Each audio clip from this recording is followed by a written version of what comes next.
Арам маймыл. Баяғыда бір түйе болыпты.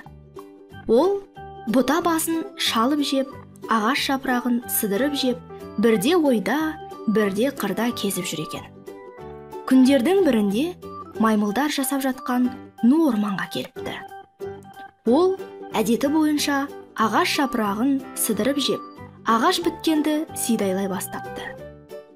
Ағаш басында секіріп жүрген маймылдар түйеге таңырқай қарасыпты.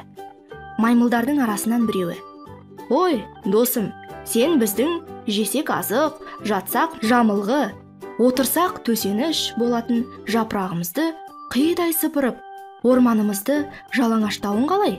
депті. Маймыл досым, сен білмейсің ғой, мен бір рет тоя жеп, шөлімді қандырсам, 40 күн аштық пен шөлге шыдаймын.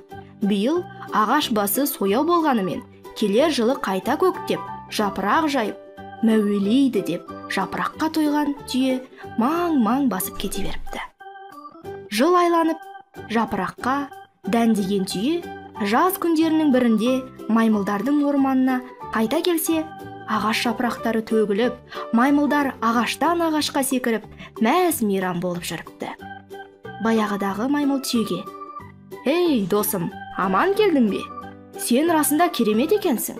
Жазымыз жадырап, көңілді өтіп жатырмыз. Бұдан былай екеуміз дос болайық», деп маймыл мен түйе араларынан қыл өтпейтіндей дос болыпты.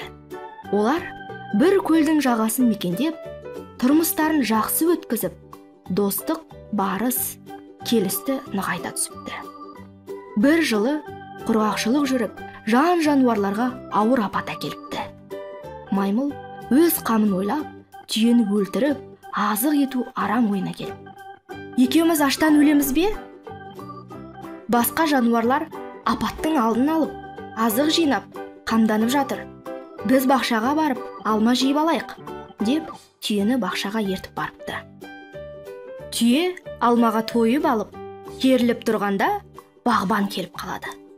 Осы кезде залым маймыл ағаштан ағашқа секіріп, құтылып кетеді.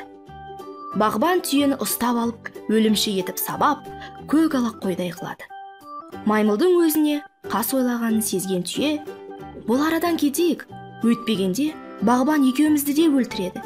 Өзеннен өтіп, арғы жақ жағаны мекен етіп, тіршілік көрейік», депті. Сонда ақымақ маймыл түйеге секіріп мініп алыпты.